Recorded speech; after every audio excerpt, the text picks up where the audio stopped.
HM घाटमाता news.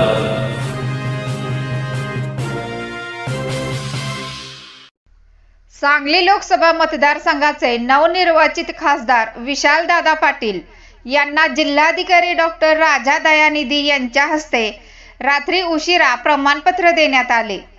या प्रसंगी विशालदादा पाटील यांच्या पत्नी पूजा पाटील, दोन्ही मुली यांच्यासह निवडणूक प्रतिनिधी गजानन साळुंके, सुरेश निकम, संजय कुलकर्णी, उदय बरगाले आदी उपस्थित होते।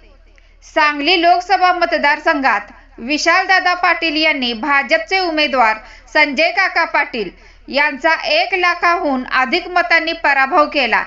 विशाल पाटील यांना 5,71,666 मते मिळाली। मतमोजणीची प्रक्रिया रात्री उशिरापर्यंत पूर्ण झाली। त्यानंतर विजयी उमेदवार विशालदादा पाटील यांना जिल्हाधिकाऱ्यांच्या हस्ते प्रमाणपत्र देण्यात आले।